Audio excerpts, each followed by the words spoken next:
तो आज आपसे बात करने वाला हूँ लेटेस्ट एपीएन सेटिंग जो कि वीआई के सिम में बहुत ही बेहतरीन काम करने वाला है। दोस्तों अगर आपके पास एक वीआई का सिम है तो इस वाले एपीएन को आपको अपने फ़ोन में ज़रूर बनाना चाहिए। जैसे कि को पता है कि यहाँ पर आपका जो इंटरनेट है वो बहुत ही स्लो चलता है या फिर कहीं भी कॉल करते हो जैसे बात नहीं हो पाती है, आप ऑनलाइन गेम खेलते हो, आपका जो है गेम खेलते वक्त पिंग हाई हो जाता है, तो ये सब प्रॉब्लम आती है कि आपका नेट स्लो रहेगा तो प्रॉब्लम आएगी। लेकिन हाँ, जो बताने वाला हूँ आपको एपीएन सेटिंग, इसकी मदद से आपका नेट काफ़ी ज़्यादा फास्ट होने वाला है। साथ ही साथ में आपका जो नेटवर्क है वो भी काफ़ी ज़्यादा स्टेबल रहेगा, जैसे कि कहीं भी कोई भी कॉल करोगे तो अच्छे से बात भी हो पाएगी। साथ ही साथ में अगर आप लोग कोई ऑनलाइन गेम खेलते हो तो उसमें पिंग हाई हो जाता है तो वो भी हाई नहीं होगा। ठीक है, तो दोस्तों यहाँ पर मैं आपके सामने यहाँ पर बनाने वाला हूँ एपीएन सेटिंग वीआई के लिए। तो उससे पहले यहाँ पर मैं स्पीड टेस्ट भी कर लेता हूँ कि मेरे फ़ोन में अभी कितनी स्पीड आ रही है। उसके बाद में हम लोग चलेंगे, नया वाला एपीएन सेटिंग बनाऊँगा आपके सामने, उसको हमने फिर से हम लोग ट्राई करेंगे कि कितना स्पीड मिला। चलिए अभी मैंने गो पे क्लिक कर दिया हूँ और गो पे क्लिक करने के बाद टेस्ट करते हैं कि अभी मुझे कितनी स्पीड आ रही है। इससे क्या हो जाएगा दोस्तों कि इससे कि आप लोगों को एक अनुमान लग जाएगा, आप लोगों के मन में एक विश्वास बन जाएगा कि जो मैंने बनाया है एपीएन सेटिंग ये वाकई में यूज़फुल है। क्योंकि यार देखो, अगर प्रूफ ना दो तो बेकार है। चलिए यहाँ पर चेक कर लेता हूँ। देखिए अभी कितना स्पीड आ रही है, आप लोग खुद देख सकते हो कि 8-10, मेरे हिसाब से 10 Mbps के आसपास स्पीड आएगी। 10 से नीचे ही आएगी मेरे हिसाब से, 10 ऊपर नहीं जाएगी। देखिए कितना है, 9.11 Mbps की स्पीड मिली है, तो ये काफ़ी कम है।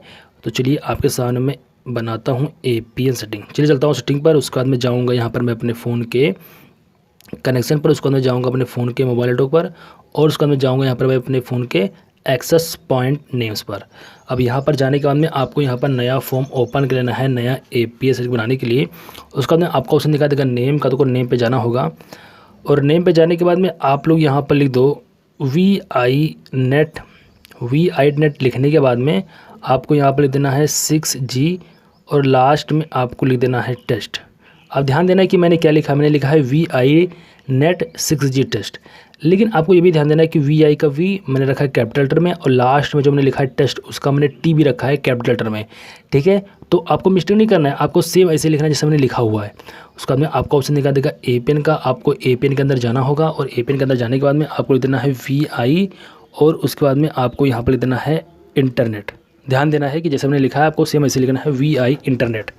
उसके बाद में आपको ऑप्शन दिखा देगा प्रॉक्सी का, छोड़ देना है। आपको ऑप्शन दिखा देगा पोर्ट का, इसको भी छोड़ देना है। आपको ऑप्शन दिखा देगा यूज़र नेम का, तो आप यूज़र नेम पे चले जाओ और लिख दो यहाँ पर वीआई यूज़र। ठीक है, आप लिख दो वीआई यूज़र। उसके बाद में आपको ऑप्शन दिखा देगा पासवर्ड का, छोड़ देना है। आपको ऑप्शन दिखा देगा सर्वर का, तो आपको सर्वर के अंदर जाना होगा। आपको यहाँ पर लिख देना है www डॉट लगाना है, और उसके बाद में आपको लिख देना है vi.com। ठीक है, अब आपको ऑप्शन दिखा देगा यहाँ पर MMSC का, छोड़ देना। आपको ऑप्शन दिखा देगा मल्टीमीडिया मैसेज प्रॉक्सी का, मल्टीमीडिया मैसेज पोर्ट का, MCC का, MNC का, तो इन सारे ऑप्शन को छोड़ देना है। आपको जाना है सीधे ऑथेंटिकेशन टाइप में। यहाँ पर जाओगे तो यहाँ पर जाने के बाद में आपको यहाँ पर सबसे लास्ट ऑप्शन जो रहेगा PAP और CHAP, इसको आपको चूज़ कर लेना होगा। अब आपको ऑप्शन दिखा देगा एपीएन टाइप को, छोड़ देना। आपको ऑप्शन दिखा देगा एपीएन प्रोटोकॉल का, तो आपको एपीएन प्रोटोकॉल में जाना होगा, और यहाँ पर भी आपको सबसे लास्ट ऑप्शन IPv4/IPv6 सिलेक्ट करना है। उसके बाद में आपको ऑप्शन दिखा देगा एपीएन रोमिंग प्रोटोकॉल का, इसको छोड़ देना है। आपको यहाँ पर ऑप्शन दिखा देगा जो कि काफ़ी ज़्यादा इंपॉर्टेंट ऑप्शन है, जिसका नाम है बियरर। तो आपको यहाँ पर बियरर पे जाना होगा, और जो आप लोग यहाँ पर जाओगे तो सबसे ऊपर रहेगा अनस्पेसिफाइड, इस पर टिक मार्क भी लगा रहेगा, उसको हटा दो। इस पर क्लिक करके उसको हटा दो।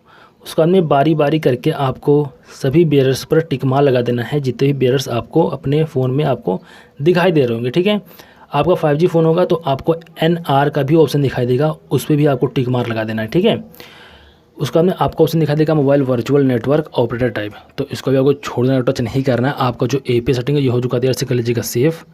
जब आप लोग यहाँ पर सेव कर लोगे तो आपको इसी पे क्लिक करके कर देना एक्टिवेट। अब आपको यहाँ पर ध्यान देना है दोस्तों कि यहाँ पर आपको एक्टिवेट करने के बाद में आपको अपने फ़ोन को एक बार स्विच ऑफ कर देना है, और उसके बाद में स्विच ऑन कर देना है। ठीक है, आपको रिस्टार्ट नहीं करना है, आपको अपने फ़ोन को स्विच ऑफ करना है, फिर स्विच ऑन कर देना है। इतना करने के बाद में आप देखो कि आपकी जो नेट की स्पीड है पहले के मुकाबले काफ़ी ज़्यादा इंक्रीज़ हो गई है। चलिए यहाँ पर मैं अपने फ़ोन में ना जो मैंने टेस्ट किया था अभी स्पीड टेस्ट, फिर से मैं टेस्ट कर लेता हूँ। क्योंकि देखिए अपना phone switch off switch on करूँगा तो उसमें वीडियो कटेगी। इससे अच्छा है कि मैं डायरेक्टली आपके सामने लाइव जाता हूँ और आपको मैं प्रूफ दिखा देता हूँ कि मुझे अब कितनी स्पीड मिल रही है। जैसे कि आप लोग के दिमाग में, आप लोगों के मन में विश्वास बन जाएगा कि जो एपीएन सेटिंग है ये काफ़ी ज़्यादा वर्किंग है। ठीक है, तो चलिए मैं गो पे क्लिक करता हूँ और चेक करता हूँ कि मुझे अब कितनी स्पीड मिल रही है। तो यहाँ मैंने गो पे क्लिक कर दिया हूँ। गो पे क्लिक करने के बाद में अब देखते हैं कि मुझे जो स्पीड मिल रही है वो कितनी मिल रही है। तो दोस्तों आप यहाँ पर देख सकते हो जो स्पीड आ रही है वो मेरे हिसाब से काफ़ी बेटर आ रही है। पहले स्पीड आ रही थी मेरे हिसाब से 9 Mbps के आसपास स्पीड आ रही थी, लेकिन अब जो स्पीड आ रही है वो मतलब का देखा है तो 20 के आसपास पहुँच गया था। अभी थोड़ा कम हुआ है, 16 Mbps के आसपास हुआ है, लेकिन इसको कम मत समझिए, क्योंकि बता रहा हूँ कि दोस्तों यहाँ पर जो स्पीड बढ़ी है ना, ये स्पीड बढ़ती रहेगी। अभी तक मैंने अपने फ़ोन को ना तो स्विच ऑफ किया ना स्विच ऑन किया है। अगर ये करूँगा तो और भी ज़्यादा बढ़ के स्पीड आएगी। बाकी अगर आप लोग को वीडियो पसंद है वीडियो को लाइक कर देना और चैनल को सब्सक्राइब। मिलता हूँ मैं आपको इसी तरह की वीडियो के साथ।